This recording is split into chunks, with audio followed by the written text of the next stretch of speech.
তো গাইস আজকে ভিডিওতে আমরা শিখবো কিভাবে একটি 6 পিন সকেট কানেকশন করতে হয়। এখনকার বাসা বাড়িতে এই সকেটগুলোর চাহিদা অনেক বেশি। তো আপনি যদি সকেটটি কানেকশন করা শিখে নেন তাহলে আপনার অনেক কাজে আসবে। তো গাইস আমার এখানে দেখতে পাচ্ছেন এটি হচ্ছে একটি মাল্টিপ্লাগ। তো আপনারা যদি কানেকশনটি শিখে নেন তাহলে আপনারা চাইলে একটি মাল্টিপ্লাগও তৈরি করতে পারেন, অথবা চাইলে এর থেকে বড় একটি মাল্টিপ্লাগও তৈরি করতে পারেন, অথবা চাইলে বাসা বাড়ির ফ্রিজের সকেট অথবা অন্যান্য সকেট হিসাবেও এটি কানেকশন করতে পারেন শুধুমাত্র এই ভিডিওটি দেখার ফলে। তো গাইস সকেটটি কীভাবে কানেকশন করতে হয় তা এখন আমি আপনাদেরকে দেখিয়ে দিব। তো তার আগে আমি দেখাচ্ছি এটি কিভাবে খুলতে হয়। যদি কখনো সমস্যা হয় তখন আপনারা কিভাবে খুলবেন তো সেটি আমি আপনাদেরকে দেখিয়ে দিচ্ছি। দেখতে পাচ্ছেন এখানে দুইটি লক আছে। তো লকের ভিতরে আপনারা টেস্টারটি এভাবে রেখে যখন একটু ঘুরাবেন তখন দেখতে পাচ্ছেন উপরে যে কাভারটি আছে সেটি খুলে গেছে। তো খোলার পর এখানে দেখতে পাচ্ছেন দুইটি স্ক্রু আছে। তো আপনারা স্ক্রুগুলো খুলে নেবেন। তো গাইস আমি সকেটটি খুলে নিয়েছি, এখন কানেকশনটি আপনাদেরকে দেখাবো। খুবই সহজ কানেকশন, মাত্র 2 মিনিটে আপনারা কানেকশনটি শিখে যাবেন। তো এগুলো দুই ধরনের হয়, একগুলো হচ্ছে ভিতর থেকে একটি তার মাধ্যমে শর্ট দিতে হয়, আর এগুলো হচ্ছে ভিতর থেকে কোনো তার শর্ট দিতে হয় না। তো আমার এখানে যেটি আছে এটির মধ্যে কোনো শর্ট দিতে হবে না, এটি কানেকশন করা একেবারেই সহজ। তো আমি আপনাদেরকে দেখাচ্ছি। এখানে দেখতে পাচ্ছেন দুইটি তার। তো আপনারা শুধু দুইটি তার দুই প্রান্তে কানেকশন দিয়ে দিবেন। তো এখানে দেখতে পাচ্ছেন দুইটি টার্মিনাল, একটি হচ্ছে সুইচের নিচে। তো আমি এখান থেকে একটি তার এই সুইচের নিচে টার্মিনালটির মধ্যে কানেকশন দিয়ে দিব।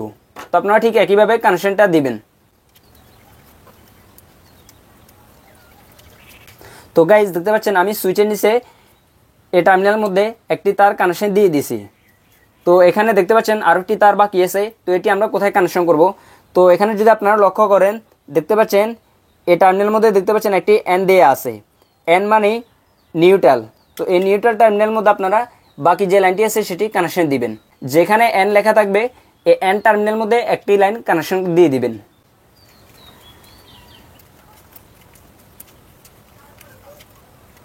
আর এখানে দেখতে পাচ্ছেন আরেকটি টার্মিনাল আছে। তো এই টার্মিনালটি যেহেতু বন্ধ তো এটি আমাদের দেখার দরকার নেই। এখানে দেখতে পাচ্ছেন একটি চিহ্ন দেওয়া আছে, এটির মাধ্যমে বোঝা হচ্ছে এটি আর্থিং।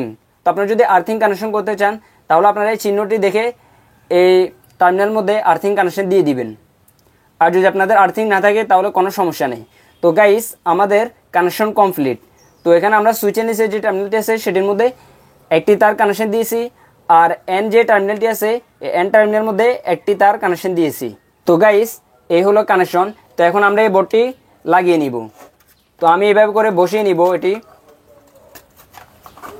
তো এটি বসানোর পর উপরে যে স্ক্রু দুটি আছে স্ক্রুগুলো আমরা লাগিয়ে নিব। তো গাইস স্ক্রুগুলো লাগানোর পর আপনারা কাভারটি উপরে বসিয়ে একটু চাপ দিবেন।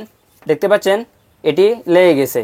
তো গাইস আমি এই বোর্ডের মধ্যে লাইন দিয়ে দিছি, কিন্তু এখানে যে ইন্ডিকেটরটি আছে এটি জ্বলতেছে না, কারণ এখানে সুইচটি অফ আছে। যখন এটি অন করব তো দেখতে পাচ্ছেন ইন্ডিকেটরটি জ্বলতেছে। অফ করলে ইন্ডিকেটরটিও অফ হয়ে যাবে। তো গাইস এভাবে খুব সহজে আপনারা এই সকেটগুলো কানেকশন করতে পারেন। যদি কোথাও বুঝতে অসুবিধা হয় আমাকে কমেন্ট করে জানাবেন, অথবা চাইলে ভিডিওটি আবার দেখতে পারেন। দেখা হবে আগামী কোনো ভিডিওতে। ততক্ষণ পর্যন্ত ভালো থাকুন, সুস্থ থাকুন। আল্লাহ হাফেজ।